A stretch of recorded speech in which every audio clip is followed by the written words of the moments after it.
नमस्ते दोस्तों हो, मैं हूँ देवीदास और मेरे चैनल का नाम है देवीदास ठवरे स्टूडियो। दोस्तों, इस वीडियो का विषय है रेल कर्मचारी अपने सैलरी से कटने वाले इनकम टैक्स को कैसे रोके, कैसे बचाएं। दोस्तों, इस वीडियो के माध्यम से इस वीडियो में मैं क्लियर करने वाला हूँ। तो दोस्तों, आपको क्या करना है, सबसे पहले जो रेस ऐप होती है तो दोस्तों रेस के ऐप में चले जाना है और आपको रेस ऐप को ओपन कर लेना है। तो दोस्तों, रेस ओपन ऐप करने के बाद में वहाँ पर आपको इस तरह का पेज देखने को मिल जाएगा। तो दोस्तों, वहाँ पर एक टैब आपको देखने को मिल जाएगा इनकम टैक्स का। तो दोस्तों, यहाँ पर इनकम टैक्स का जो टैब है इसके ऊपर आपको क्लिक कर देना है, जैसा कि मैं क्लिक कर रहा हूँ। तो दोस्तों, यहाँ पर आपको साल ईयर देखने को मिल जाएगा 2024 और 25, ये ठीक है, ये ईयर आपको यहाँ पर देखने को मिल जाएगा। ठीक है, तो इस ईयर के ऊपर आपको क्लिक कर देना है और गो कर देना है। ठीक है, तो ठीक है, जैसा कि मैंने यहाँ पर ईयर सिलेक्ट करके गो कर दिया तो दोस्तों इस तरह का पेज देखने को मिल गया है। तो दोस्तों, यहाँ पर अगर आपको नहीं समझ में आया तो थोड़ा नीचे स्क्रॉल कर लेना है और यहाँ पर एक जो लाइन आपको पढ़ने को देखने को मिल जाएगी, टोटल टैक्स डिडक्टेड। ठीक है, जो भी आपका साल का 2024 और 25 का जो कैलकुलेशन आया है, इनकम टैक्स ने जो कैलकुलेशन करके दिया है, ठीक है, तो आपका यहाँ पर कितना इनकम टैक्स बना है। या दोस्तों 25, जैसा कि ये मेरा वाला है तो मैं आपको मेरे इनकम टैक्स के बारे में बता देता हूँ। ठीक है, तो दोस्तों total tax to be deducted कितना हुआ, मेरा टैक्स 25,844 रुपये हुआ है। ठीक है दोस्तों, तो ये जो मेरा टैक्स 25,844 रुपये आया है, तो ये अभी मेरा जो टैक्स है मुझे बचाना है। तो दोस्तों, ये टैक्स कैसे बचाना है, इसका कैसा कैलकुलेशन होगा, तो दोस्तों इसका क्या माध्यम है, मुझे कौन सा फॉर्म भर के देना पड़ेगा तो ये टैक्स कटने से रुकेगा। तो दोस्तों, और एक बात है, तो ये टैक्स अगर हम लोग नहीं भर के देते हैं तो ये टैक्स कटने वाला है। तो दोस्तों, ये जो टैक्स कैसे कटेगा वो भी मैं आपको बताता हूँ और ये कितना कटेगा वो भी बताता हूँ। ठीक है, अभी दोस्तों ये टैक्स ये मेरा कटा है। तो दोस्तों, इनकम टैक्स ने क्या किया है, ये देखिए, यहाँ पर आपकी gross income, less deduction, chargeable income, ये पहले से पूरे साल का कैलकुलेशन करके दे दिया है।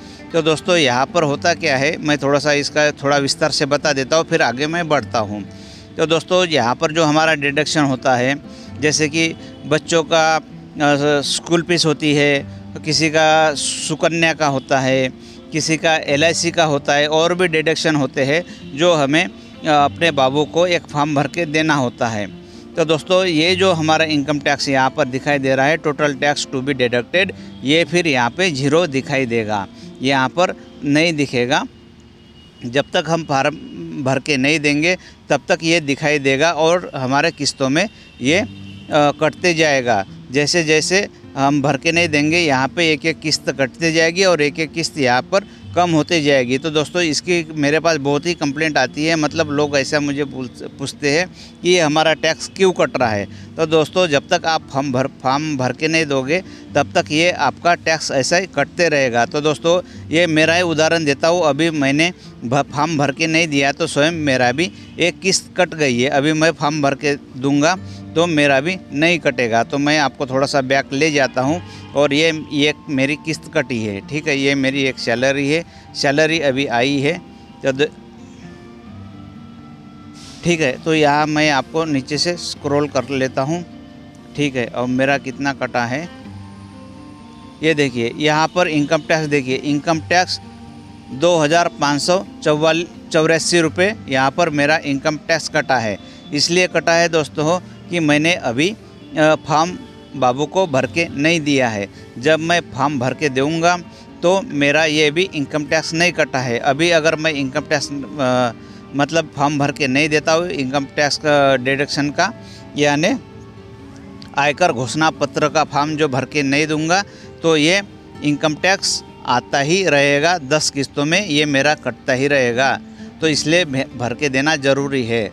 तो दोस्तों उसके लिए कौन सा फॉर्म आएगा कैसे भरेगा, तो दोस्तों मैं यहाँ पर बताने वाला हूँ और वो आपको भी भर कर देना अनिवार्य है। और आप नहीं देते हो तो ये आपके सैलरी से कटता ही रहेगा। ठीक है दोस्तों, तो यहाँ पर मैंने दोनों चीज़ें बता दी है कि कैसे कटेगा, कैसे बचाना है। और मैं अगर फॉर्म भर के दूंगा तो यहाँ पर 0 आएगा और वहाँ पर भी 0 आएगा और अपने सैलरी से कुछ भी नहीं कटेगा। ठीक है दोस्तों, और यहाँ से मैं अभी थोड़ा आउट हो जाता हूँ और कौन सा फॉर्म भर के देना है और किस तरह से भरना है और फॉर्म में क्या क्या डिटेल लिखना है वो मैं अगले वीडियो के माध्यम से मैं आपको बताने वाला हूँ। ठीक है दोस्तों, अभी मैं यहाँ से थोड़ा आउट हो रहा हूँ और इसी के मैं कंटिन्यू मैं कर रहा हूँ। ठीक है दोस्तों, अभी मैं जिस फॉर्म की बात कर रहा था, तो जो आयकर घोषणा पत्र होता है दोस्तों, वो यही फॉर्म होता है, वो ब्लैंक होता है। तो दोस्तों वो मैंने इस तरह से फॉर्म को भरा है और डिटेल इस तरह से भरी है, आपको भी डिटेल इस तरह से भरनी होती है। कि दोस्तों उस घोषणा पत्र का जो फॉर्म होता है, इस वीडियो के बाद में मैं एक ब्लैंक जो फॉर्म है वो डाल दूंगा, चाहे तो आप उसका स्क्रीनशॉट लेकर आप उसका फ़ोटोकॉपी करा सकते हो। ठीक है, ऊपर क्या लिखा है, आयकर घोषणा पत्र 2024-25 मैंने इस वीडियो के शुरू में ही उसका जो ईयर है बताया है। ठीक है, यहाँ पे अपना नाम लिख देना है, पदनाम लिख देना है, यहाँ पे भविष्य निधि मतलब आपका जो पीएफ नंबर लिख लेना है और यहाँ पे जेंडर लिख देना है, मेल फीमेल, यहाँ पे आपका बिल यूनिट लिख लेना है, यहाँ पर आपका एड्रेस लिख लेना है। ठीक है, और दोस्तों एतद द्वारा मैं घोषणा करती हूँ कि वर्ष लिख लेना है 2024-25। कौन से वर्ष के लिए ये घोषणा पत्र आप दे रहे हो, तो दोस्तों 2024 से 25 के लिए। तो दोस्तों मेरे विषय में जो मैं आपकी जानकारी दे रहा हूँ, तो ये क्या था मेरे लिए, ये LIC है।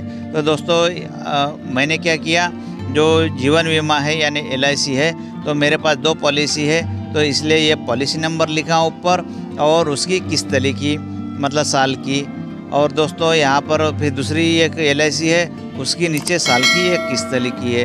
ठीक है, उसके दूसरे नंबर पे राष्ट्रीय बचत पत्र मेरे पास नहीं है, तीसरे नंबर पे कुछ नहीं है, चौथे नंबर पे कुछ नहीं है, 5वें नंबर पे भी कुछ नहीं था दोस्तों। ठीक है, फिर मेरे पास क्या था, बच्चों की ट्यूशन फीस थी। तो दोस्तों मेरे पास 2 LIC की मैंने यहाँ पे कैलकुलेशन किया और 2 बच्चों की ट्यूशन फीस थी। ठीक है, तो 2 LIC प्लस 2 ट्यूशन फी का कैलकुलेशन यहाँ पे हुआ 1,09,012 रुपये।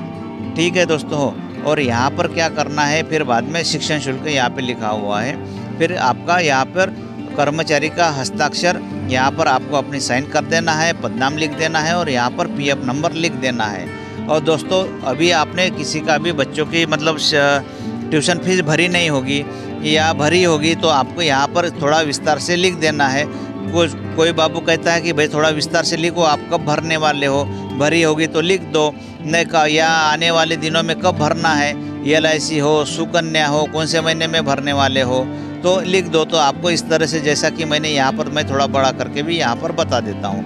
ठीक है, यहाँ पे बड़ा करके बता देता हूँ, तो इस तरह से आपको लिख देना है। जैसे जुलाई माह में स्कूल फीस भरी जाएगी 23,960 रुपये, फिर सितंबर माह में भरी जाएगी, फिर नवंबर माह में स्कूल फीस भरी जाएगी, फिर जनवरी 2025 में भरी जाएगी, फिर दिसंबर 2024 में LIC इतनी भरी जाएगी, फिर फरवरी 2025 में LIC भरी जाएगी। तो दोस्तों ये मेरा विवरण है, आपको भी इस तरह से आपका विवरण लिख लेना है और यहाँ पर टोटल कैलकुलेशन है यहाँ पे नीचे लिख लेना है। ठीक है, इस तरह से आपको फॉर्म भरना है। और दोस्तों ये फॉर्म के साथ में जो आपकी LIC है उसकी कॉपी लगा देना है, बच्चों के ट्यूशन फीस की कॉपी लगा देना है, यदि आपके सुकन्या हो तो उसकी कॉपी लगा देना है, और जो भी आपके पास यहाँ पे डिटेल डालोगे उसकी कॉपी लगा देना है और उसकी 3 कॉपी भर कर देना है फॉर्म के साथ में। एक तो डिवीज़न जाती है, एक तो ऑफिस में रहती है और एक आपके पास रहेगी, तो 3 कॉपी में फॉर्म भर देना है दोस्तों। और ये अपने बाबू को देना है, तो जैसे बाबू को आप दोगे अभी दे देना है दोस्तों, अभी 1 तारीख के, और वो आपके सैलरी में चढ़ा देंगे, मतलब उसके बाद आपका इनकम टैक्स कटना बंद हो जाएगा।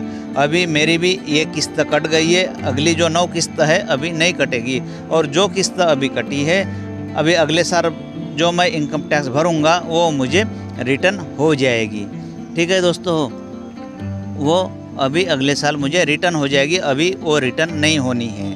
ठीक है, अगले साल 2025 में रिटर्न हो जाएगी, अभी 2024 में रिटर्न नहीं होगी। तो दोस्तों इस तरह से आपको इनकम टैक्स कटना अपने सैलरी से बचा सकते हो। तो दोस्तों ये वीडियो कैसा लगा ज़रूर बताएं। वीडियो पसंद आया तो लाइक एंड सब्सक्राइब करना ना भूलें। और दोस्तों आपके मन में कोई प्रश्न हो, कोई जानकारी चाहिए हो तो आप मुझे कमेंट्स में ज़रूर पूछें, मैं आपके प्रश्न का जवाब कमेंट्स में ज़रूर दे दूंगा। ठीक है दोस्तों, और ये वीडियो कैसा लगा ज़रूर बताएं। Thank you very much.